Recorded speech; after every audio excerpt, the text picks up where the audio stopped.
It's certainly an honor for me to be part of this, because the symposium is essentially to celebrate the great contributions that Professor Sanjay has made to the discipline of communication studies and to kind of education at large in India. He has been, as a researcher, as a teacher, as an intellectual, one of the kind of foremost contributors who helped to define the scope and contours of the discipline of communication studies in India. Professor Sanjay's scholarship, his engagement and networking at the national and international levels, the outreach that he has facilitated, all have immensely inspired generations of scholars, so to say. And his role as an administrator is widely appreciated.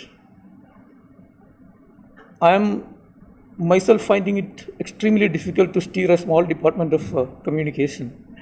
And I can imagine the kind of immense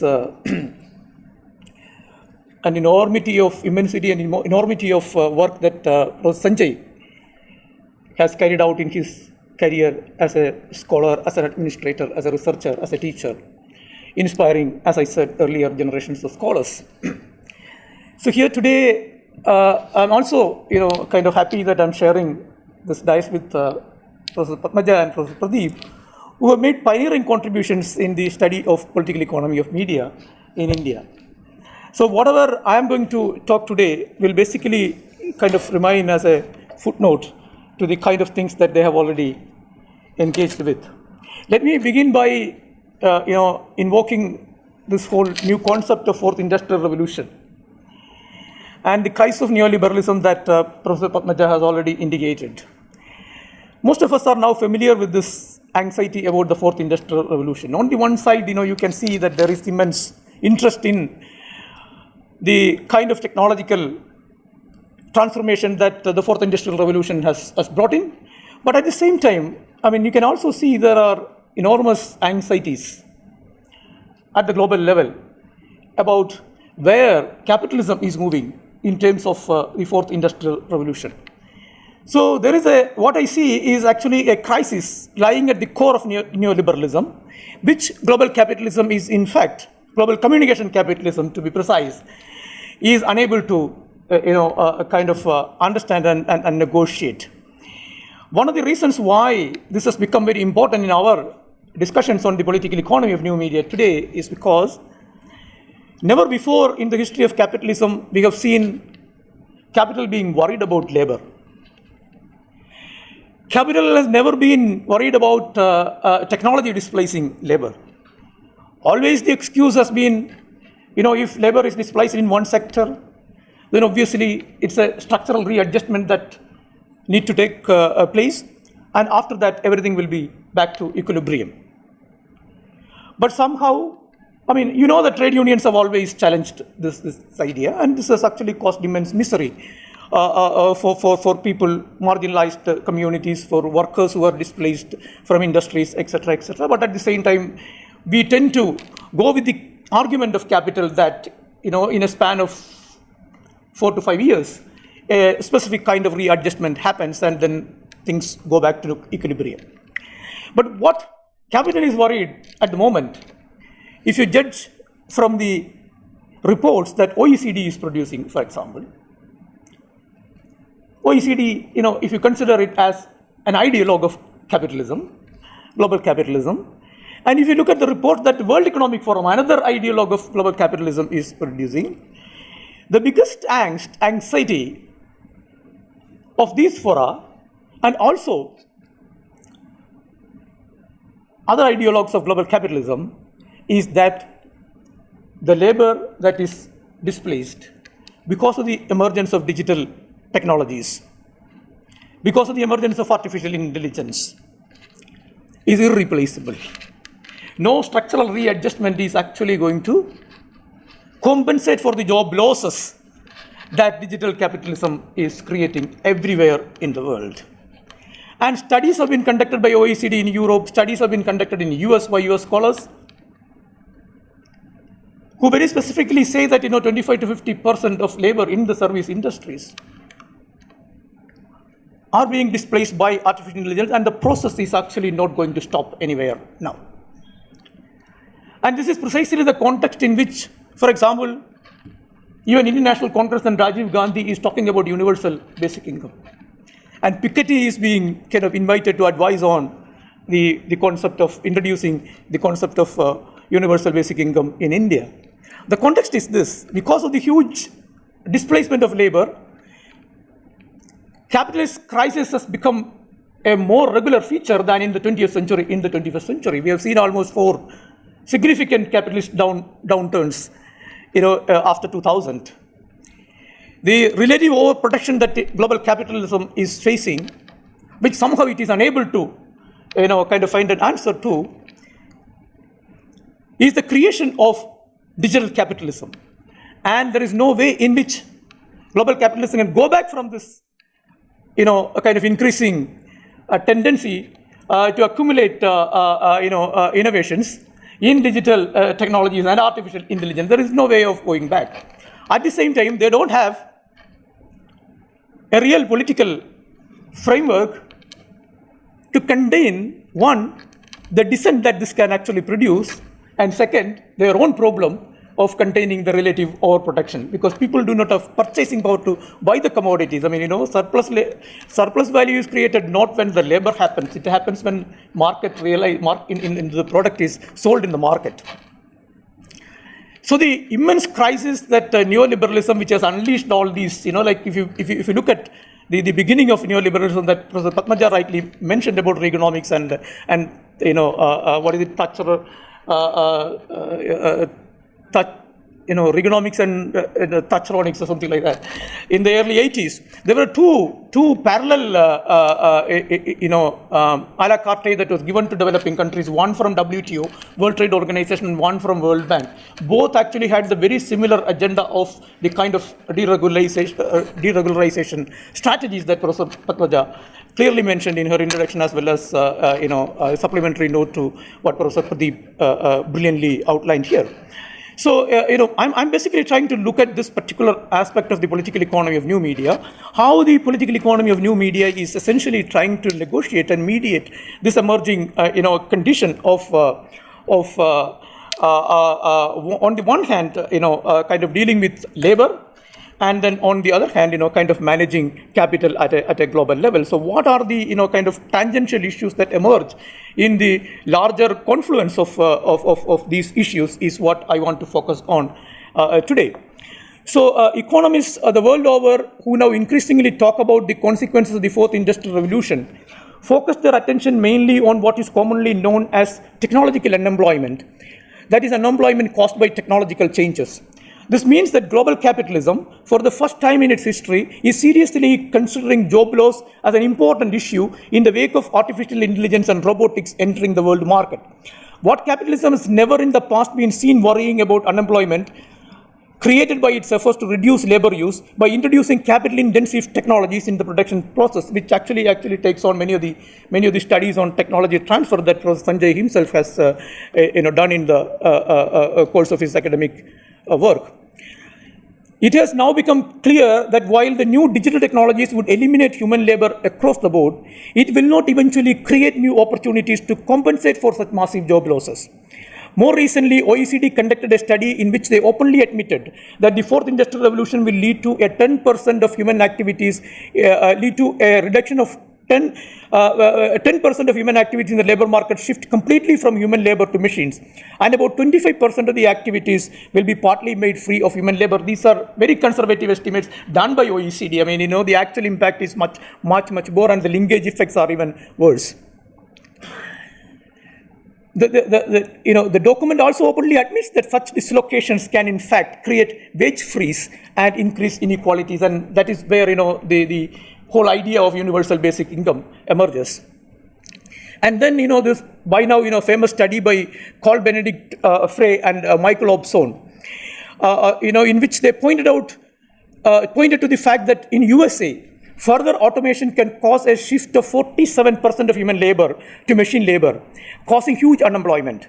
They also found that many of these jobs will be in the transport sector or in the office administration. And then, now people have already pointed out that there is a gender dimension to the kind of unemployment that is, triggered by digital capitalism and digital technologies in particular, because most of the jobs in which women are employed in are the locations where you could see more job losses. And they also took into consideration that the demand for service robots have been steadily increasing. I mean, people have been saying that robots will be put to use in manufacturing industries more. And even, Dr. Sunil Mani, who is Director of Center for Development Studies, has done a study on the impact of, kind of robotics on what, labor in India. But then, he is basically looking at manufacturing, car manufacturing and related automobile industry manufacturing. But then the limitation of such approach is that it is actually happening not in manufacturing, but it's more happening in service sector, or equally happening in service sector as well, which is actually an altogether different issue. And then this is a global trend. So this is this massive transformation of life world preceded by several structural changes during the past 3 or 4 centuries. During the transitional time when the Europe moved over to industrial capitalism, it not only unleashed new technologies, but also opened a floodgate of ideas and concepts that it is these that actually brought in the transition. Because Marx has very famously said, once an idea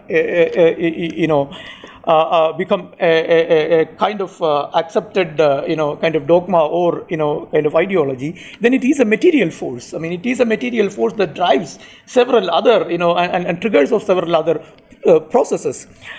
On the one side, there is the unbridled technological capabilities that were hitherto thought impossible being unleashed, and on the other, the constitution of concepts and ideas that correspond to them also emerge. The newly emerging communication capitalism is challenging our conventional wisdom about who we are and what we are.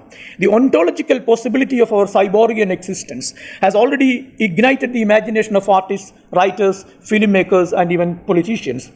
The political economy of the new media attempts to also understand and account for the several structural changes at the societal level.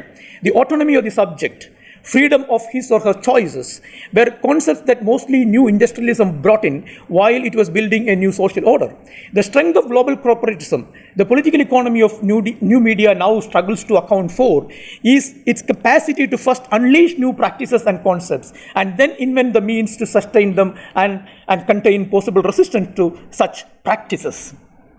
These new processes also in a way coincide with corporate desire to constitute a new global governance system, about which both Prof. Padmaja and also in particularly Prof. Pradeep has already mentioned. I mean, your recent article on global communication that you touched upon on the issue of sovereignty. And I just wanted to make a quick digression to the point that you make in that very interesting article about sovereignty. What I find is that there's a tension, there's a dialectical tension in the concept of sovereignty itself. On the one hand, these new technologies like the drone that you mentioned is trying to reduce the autonomy of the subject on the one hand, but then we see a lot of potential in organized political movements to engage with these technologies, so that some of these concepts, some of these limiting aspects of these new technologies can be contained. But what I'm trying to suggest here is that possibility is shrinking. The arena where a kind of opposition to the technologies that limit human freedom and autonomy is increasingly becoming a threat to our freedom and democracy at a larger level, and I'm actually pointing to reasons why it is so. Communication capitalism is heralding the birth of a new kind of global political regime. It was in Hannah Arendt's Origin of Totalitarianism that modern societies were scrutinized in terms of their potential to turn to tyranny, and she gave some theoretical insights about how such turns happen in history. She argued that such regimes first change all the formal establishments and systems to suit their needs. Secondly, they seek and achieve the approval of the masses for doing so. If we can go by Arendt's definition. It is not difficult to see that there is a global corporate regime emerging that nurtures a different kind of political ambition. This does not imply that nations and nationalism will wither away, since nations came up as a byproduct of the formation of modern global order. That is why when in the 18th century, the so-called father of economics, Adam Smith, when he wrote a book on economics, it was called The Wealth of Nations, not wealth of individuals. What we need to look up closely now is how nations would remain and sustain henceforth in the high tide of data-led transformations of the new global order, about which you also kind of made a mention. So beyond that lies the crucial question about how these developments aid global communicative capitalism. Social media has become the primary tool of exploitation for global capitalism. How does the social media capitalism commoditize human beings is a question that political economy of new media is increasingly asking. How does the social media, it is evident that their laborers are not just those who work in their companies. In fact, everyone using the social media are non-paid workers of the new media magnates. I mean, it's something that I always say. I mean, if you don't update your status or put photos in Facebook, I mean, for 2 days together, Facebook as a company wouldn't exist on the third day. But that wouldn't happen.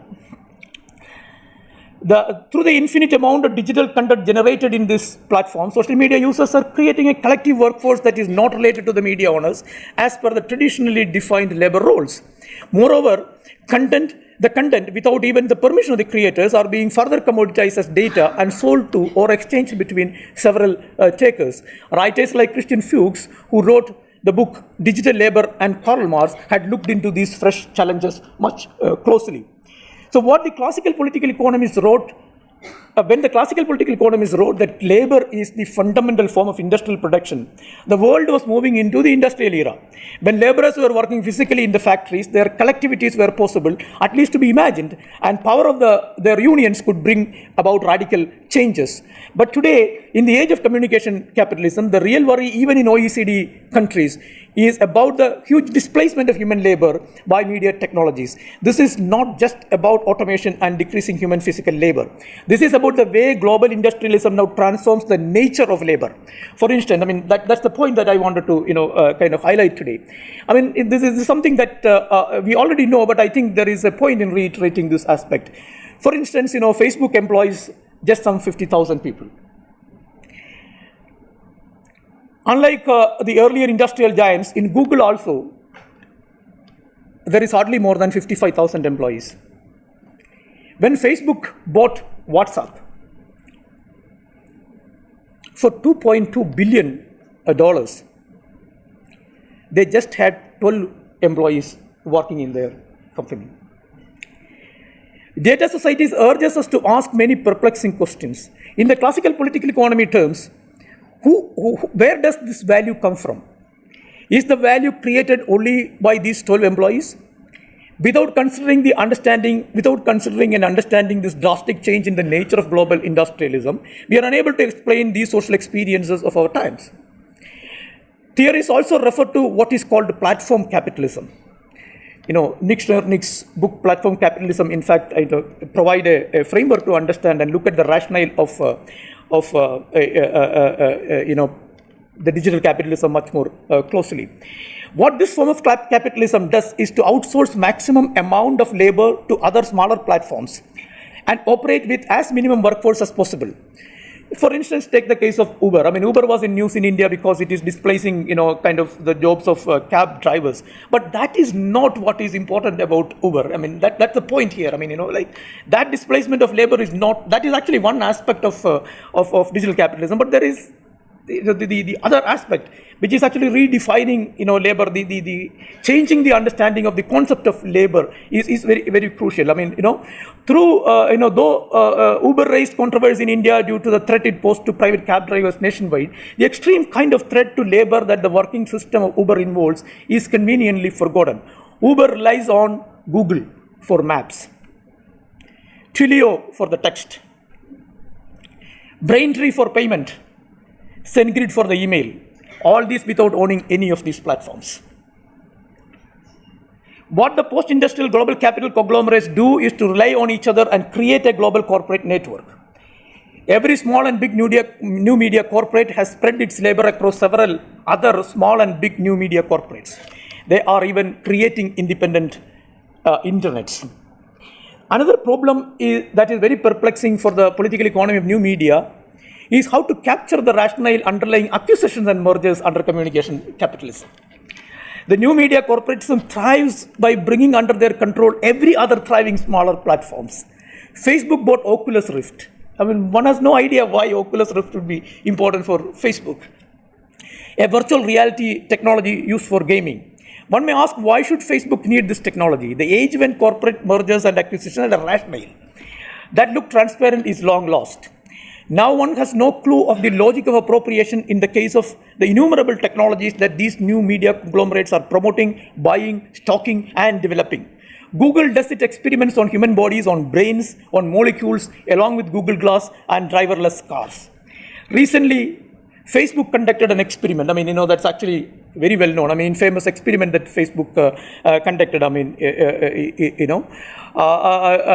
to satisfy, kind of its own kind of embarrassment that people are leaving Facebook, and there should be some way in which they should control this process of people quitting Facebook. I mean, I'm not going into the details of that experiment, but we can actually understand a Cornell University scholar, in fact, published an article in a scholarly journal, and then all the ethicality of using information of individuals without their knowledge. I mean, and that is the thing. It's not about the experiment alone. I mean, in marketing, probably, most of the firms actually do such kind of digging up of personal data. But here, what Facebook was doing was, kind of ethically wrong from the perspective of social research, in the sense that they were actually changing the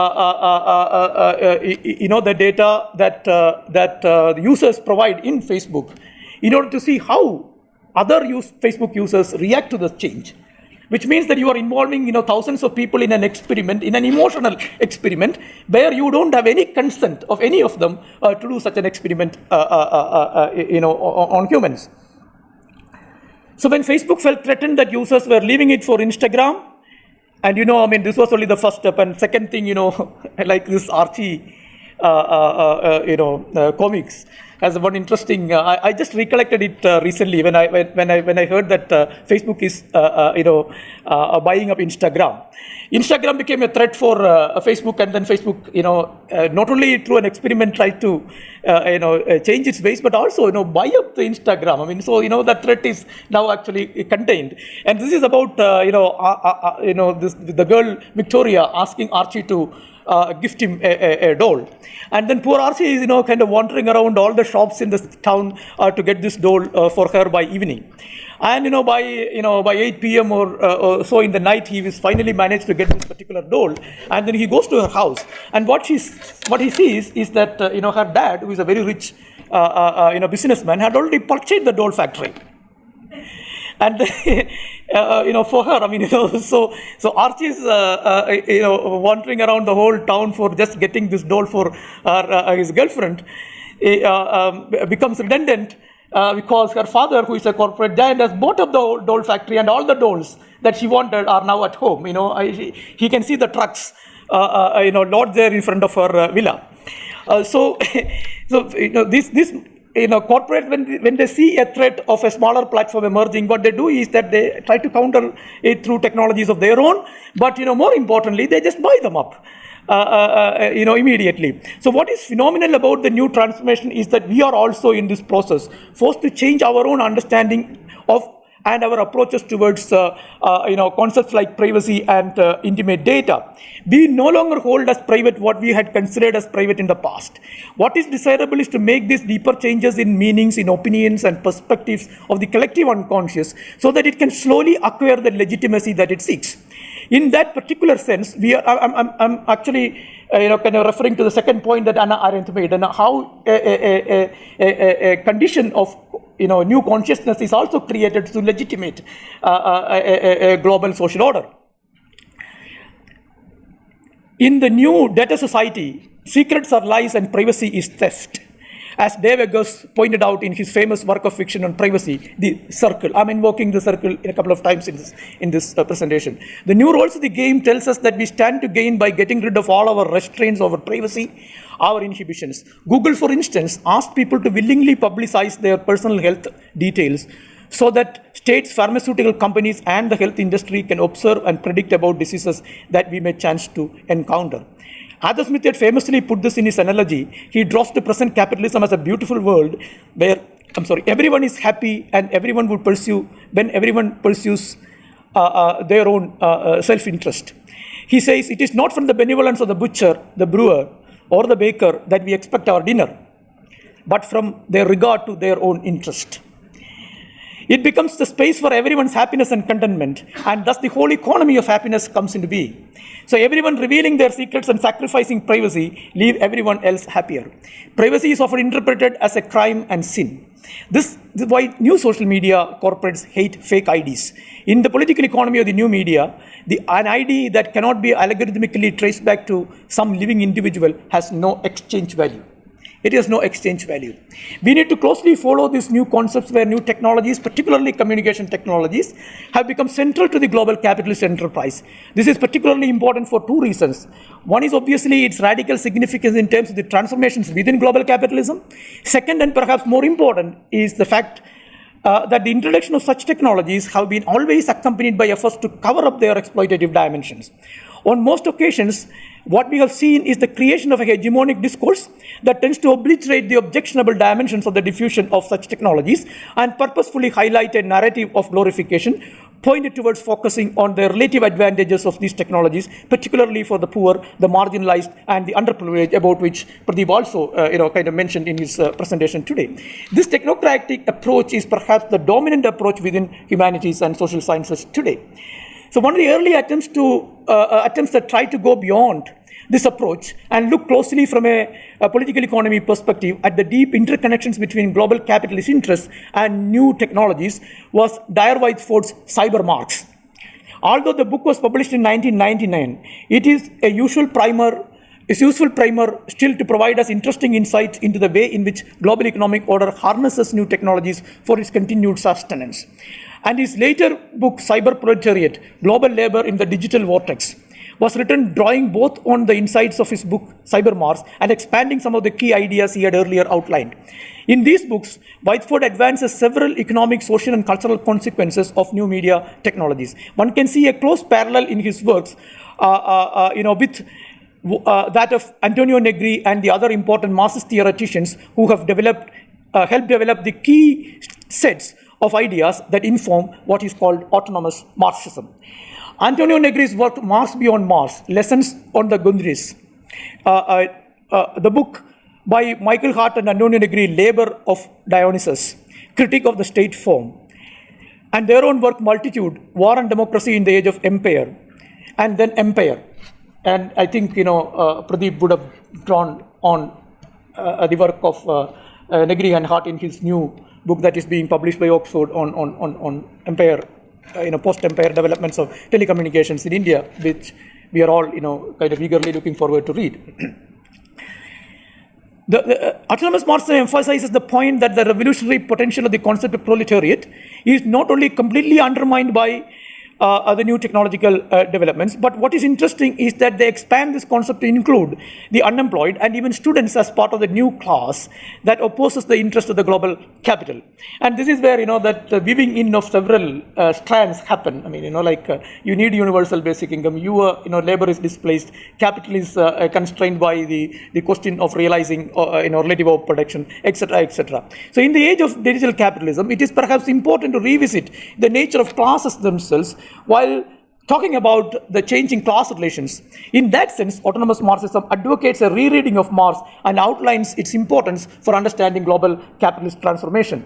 So particularly of interest in this context is Marx's idea of general intellect, which I really want to dwell upon a little more detail here. A concept that appears in the work Gundries. Marx tries to establish that the development of constant capital shows that social knowledge has become a direct productive force, and on the basis of this transformation, how conditions of material well-being have been brought under the control of general intellect.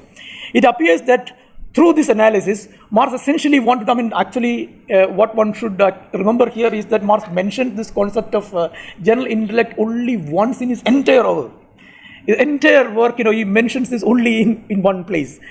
But it's a very significant. He probably had left, several such concepts for future scholars to develop.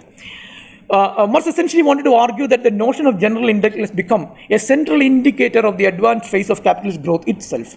Autonomous Marxists take on from this point to explore and explain the connection between technological changes and global capitalist development. It is obvious that Marx talks about general intellect as a particular stage in the development of capitalism. Or in other words, capital understands that in the social relations and intellectual folds of the proletariat, it is possible to find new kinds of instruments of production. As Daniel Downs pointed out, Weisford does not want to reject the struggle between labor and capital. Rather, he uses the autonomous Marxist argument as a strategy for rethinking the relationship between materialist thought and high-tech capitalism. In particular, he argues that the process of composition, decomposition, and recomposition of class or collective constitutes a cycle of struggle. This is a concept that allows us to understand the major macroeconomic dislocations at the global level from a political economy perspective of new media. The idea is very simple. The concept permits recognition from one cycle to another, the leading role of certain sectors of labor, organizational strategies, or specific cultural forms may decline, become archaic, and may be surpassed without equating such changes with the disappearance of class conflict.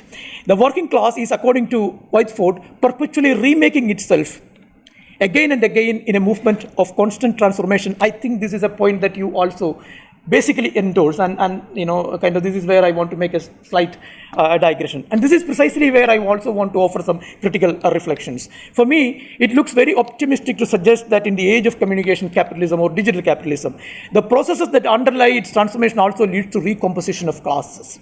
It perhaps fails to account for the deep global polarization of the working class along race, caste, and national lines. It is true that globalization to a certain extent, this is actually what Spivak could call the sanctioned ignorance of European scholars. They may be not mentioning this when they actually, frame their formulations. It is true that globalization to a certain extent helps the formation of multitudes that take up the question of power and has given concrete expressions to certain regimes of resistance across the planet.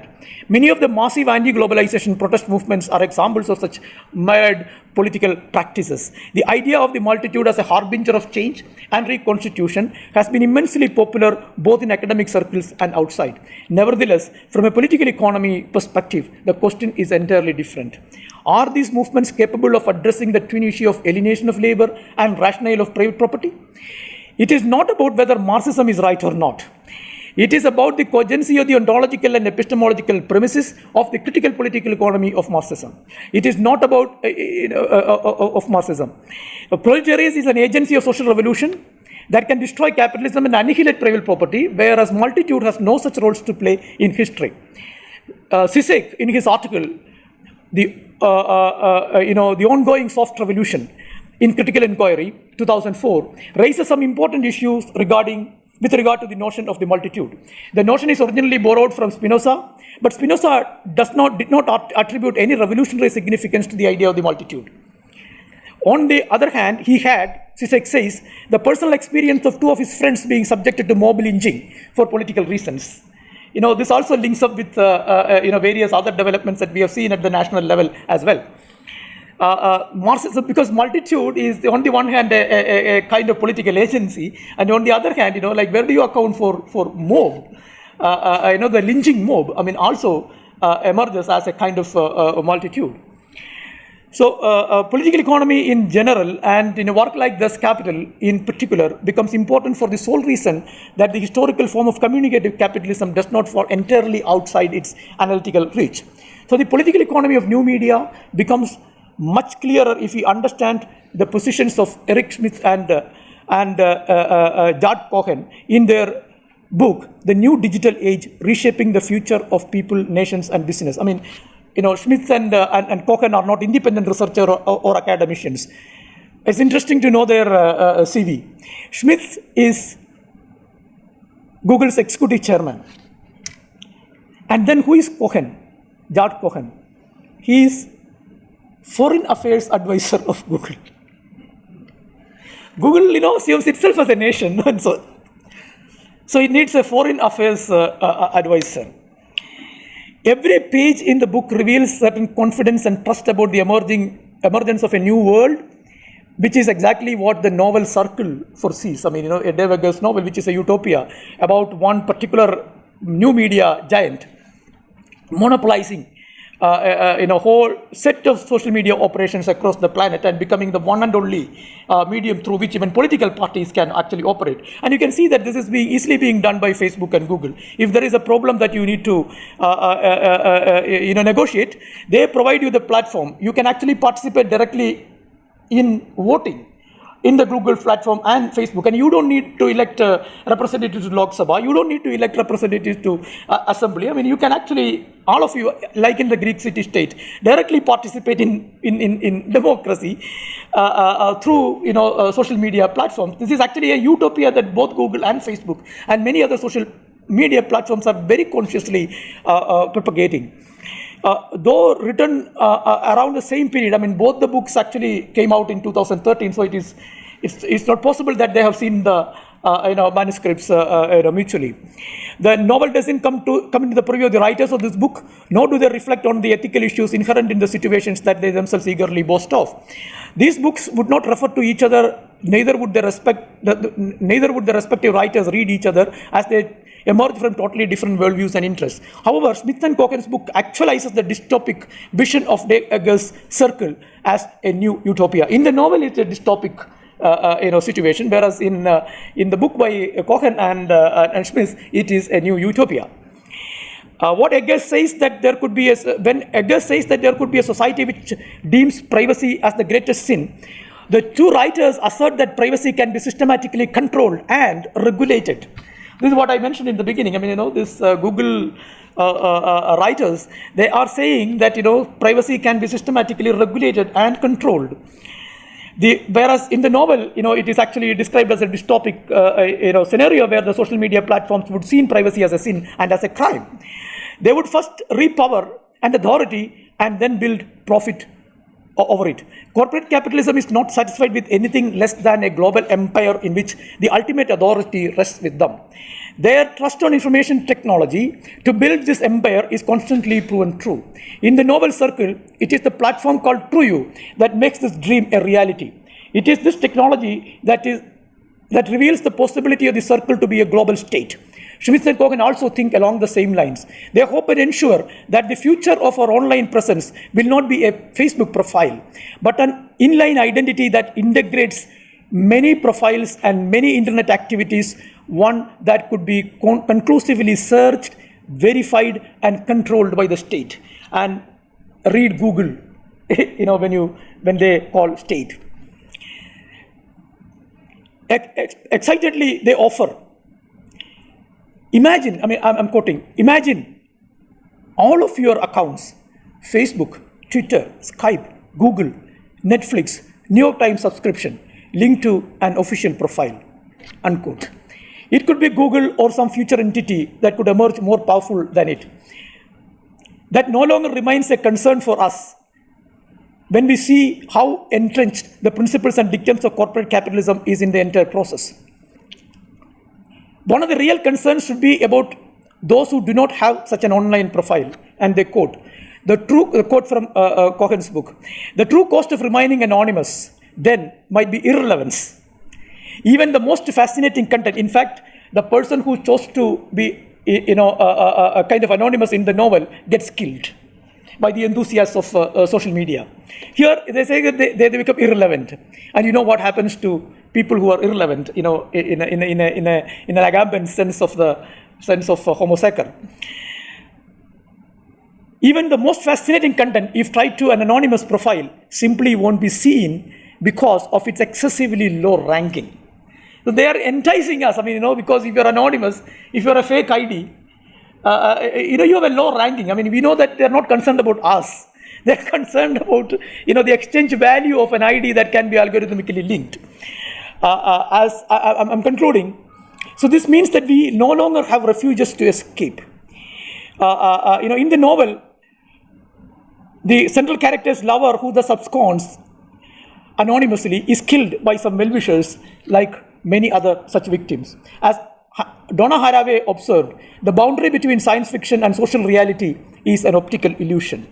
Haraway, even in the early 80s, she mentioned that the boundary between science fiction and social reality is an optical. She didn't say that it is blurred.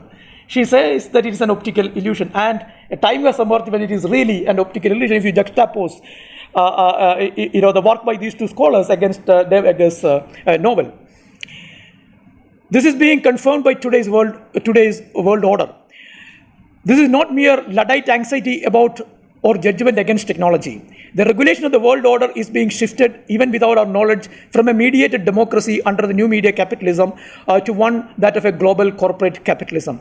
We do not still have or even thought of the ethical politics that can meaningfully resist this emerging catastrophe. We can talk about individual technologies, containing individual technologies, resisting individual technologies, but global corporatism in the age of digital capitalism, where it is heading and how we can kind of contain it is actually something that still remains ambivalent. So I'm concluding by saying that this changing political cultural ecology was not merely of our making. Values and moral systems have always been socio-temporal categories that changed according to regions across generations, and hence the changes do not pertain to technology alone. It pertains to our feeble and fleeting understanding of what we are as humans. We exist within the ethical framework that the logic of new media has brought in today. We don't have a choice to exist outside of it or unaffected by it. Thank you very much.